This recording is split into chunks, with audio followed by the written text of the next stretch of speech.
Boletim Coppola.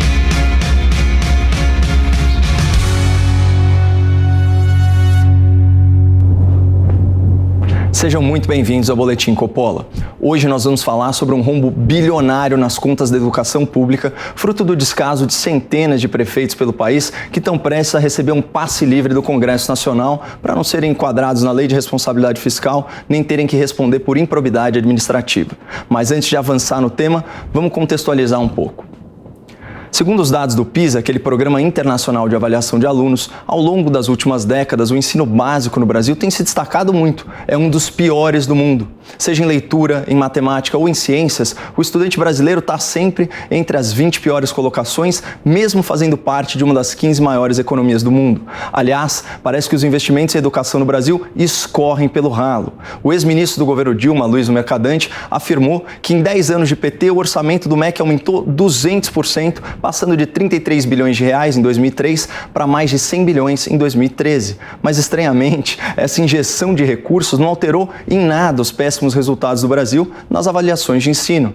Em outras palavras, o lulopetismo apenas triplicou o investimento estatal na formação de analfabetos funcionais, arruinando as chances de mobilidade social de milhões de jovens por mais de uma década.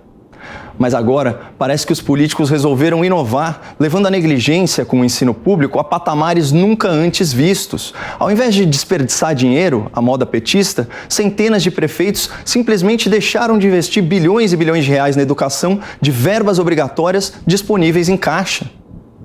Parece mentira, mas a estimativa é da própria Frente Nacional de Prefeitos. Segundo a entidade, entre 2020 e 2021, pelo menos 15 bilhões de reais deixaram de ser investidos pelas prefeituras na rede escolar.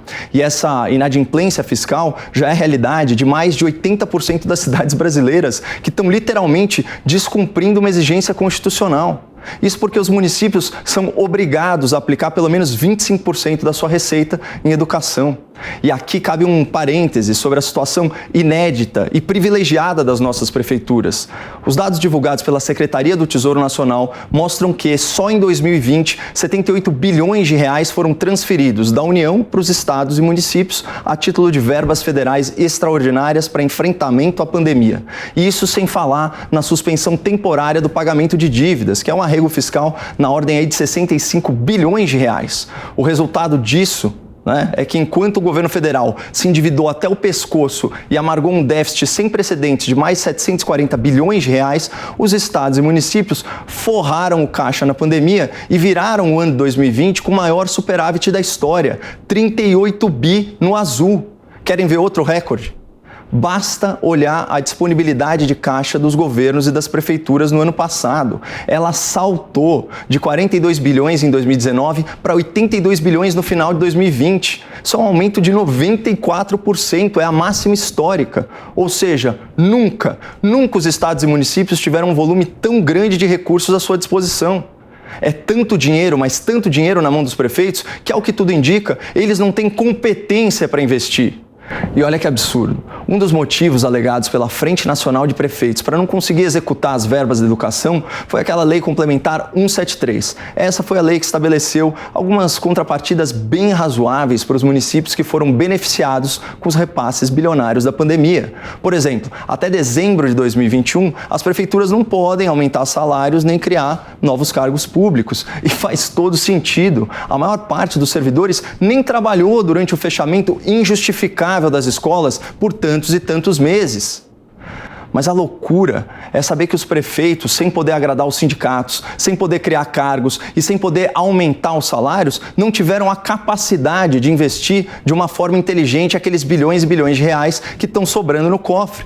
E eu me pergunto, e as obras de reforma nas escolas sucateadas? E os itens de conforto para os alunos mal acomodados que passam frio, que passam calor nas salas de aula? E as questões sanitárias básicas dos toaletes, água encanada, coleta de esgoto, itens de higiene? A compra de material escolar, a compra de uniformes de melhor qualidade e a capacitação de professores, as aulas de reforço, de recuperação dos alunos e a digitalização da gestão escolar. Para vocês terem uma ideia, lá no Paraná, antes da pandemia, a Secretaria de Educação implementou um aplicativo para controlar a frequência dos estudantes. Só com essa medida, em um ano, as faltas caíram 40% e a presença média em sala de aula aumentou em 50 mil alunos por dia. Por isso que é tão surreal imaginar prefeitos sentados em uma montanha de dinheiro público enquanto a educação clama por investimentos estratégicos em infra, em tecnologia, em capacitação profissional. E quer saber? Esses 15 bilhões de reais que os prefeitos não souberam gastar são muito pouco perto das necessidades urgentíssimas dos mais de 22 milhões e 800 mil alunos matriculados na educação básica das redes municipais. Quando a gente divide a verba que não foi investida pela quantidade de matrículas, dá menos de R$ 700 reais para cada estudante. E nem isso foi revertido em benefício deles. Mas enquanto eu esbravejo aqui, os prefeitos estão fazendo lobby no Congresso para se isentarem de responsabilidade. Já convenceram o Senado e agora estão na Câmara defendendo a aprovação da tal PEC 13. Pelo texto, os gestores locais que não cumpriram o investimento mínimo em educação nos anos de 2020 ou 2021 ficarão livres de punição civil, de punição administrativa ou de punição criminal. Em outras palavras, isso é uma blindagem para milhares de prefeitos não serem enquadrados na lei de responsabilidade fiscal e não serem processados por improbidade administrativa. E o pior é que eles vão culpar a pandemia. Eles vão dizer que basta usar a verba nos próximos anos. Mas esse é o tipo de falácia que denota má fé ou que demonstra um total desconhecimento sobre a dinâmica do aprendizado escolar. O tempo perdido durante a formação intelectual de um aluno de ensino básico não vai ser recuperado mais adiante. Muito difícil, e cada dia de juventude desperdiçado com ensino de má qualidade implica na diminuição de oportunidades durante toda a vida adulta. Sinceramente, eu sei que essa pedalada fiscal na educação não é o tema mais atraente para fazer um editorial. Mas enquanto a gente se distrai e é distraído pela antecipação da corrida eleitoral, o sistema continua avançando incólume e impune. E alguém precisa falar sobre isso, nem que seja de vez em quando. No próximo bloco, a gente vai desanuviar um pouco o espírito, celebrando essa nossa primeira semana de programa em verso e poesia. Boletim Coppola.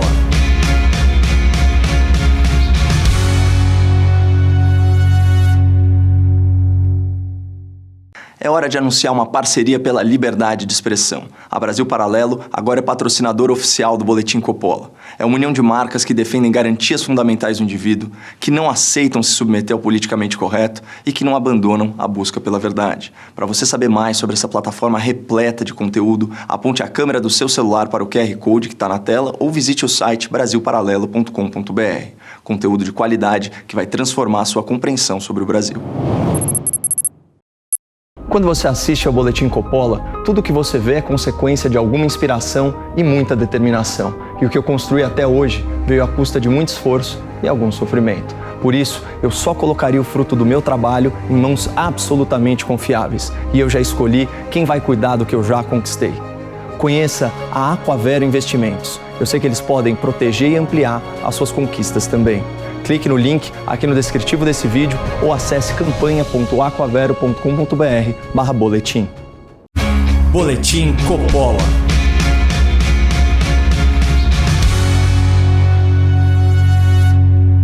Sejam bem-vindos de volta ao Boletim Coppola.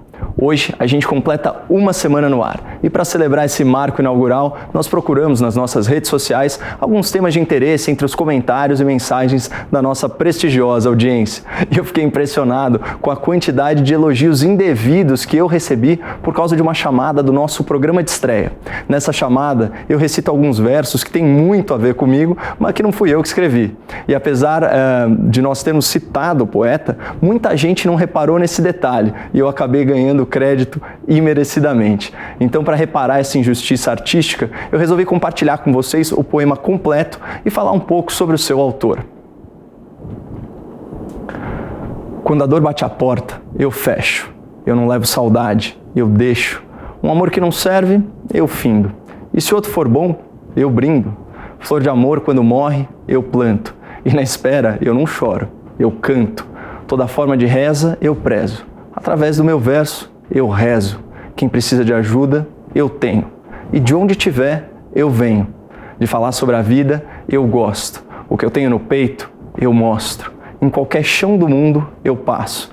E se não tem caminho, eu faço. Meu destino quem prende, eu solto. Eu não parto, nem fico. Eu volto. Apesar da beleza desses versos e da celebridade do seu autor, esse poema não é muito conhecido, é até difícil de encontrar. Então, vamos às apresentações. Eu acabo de recitar para vocês Retrato, do poeta Paulo César Pinheiro. Como letrista, o Paulo César se destaca não apenas pela qualidade, mas também pela quantidade da sua produção. São mais de 2.200 composições e 1.400 gravações originais. Isso com mais de uma centena de parceiros musicais, entre eles Tom Jobim, Francis Raime, Edu Lobo, Eduardo Godin, Ivan Lins, Toquinho e o violonista Baden Powell. E foi com o saudoso Baden que ele compôs um samba chamado Última Forma, originalmente encomendado pela Elis Regina, que tinha acabado de passar por um término de relacionamento daqueles bem tumultuados. Paulo César conta que a Elis ficou tão impactada com a letra da música que esse foi o único samba dessa leva que ela não gravou.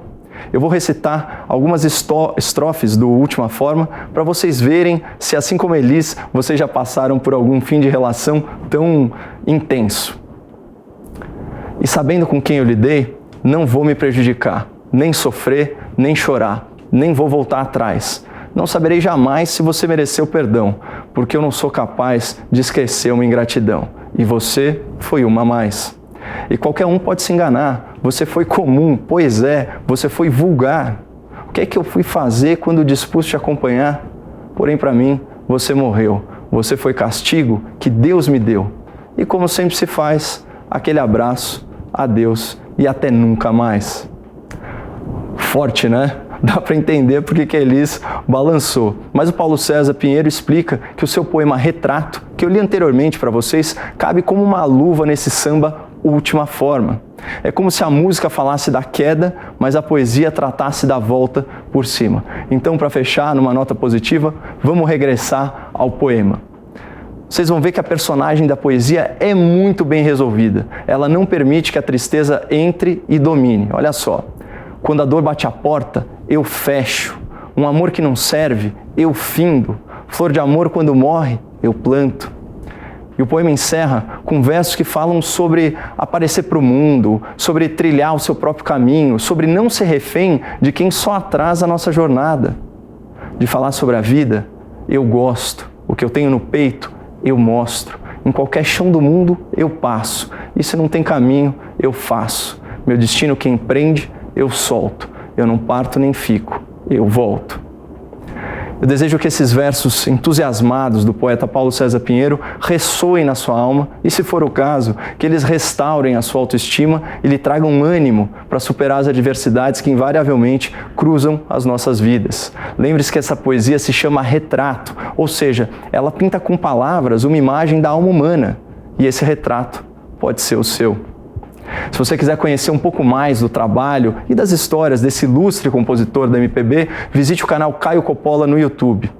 No descritivo desse vídeo, você vai encontrar o link para um especial da TV Brasil intitulado Paulo César homenageia Baden Powell. Vale a pena conferir.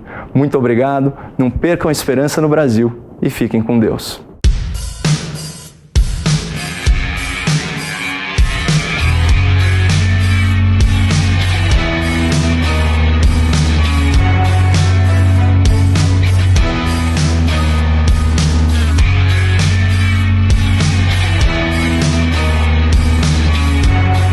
A opinião dos nossos comentaristas não reflete necessariamente a opinião do Grupo Jovem Pan de Comunicação.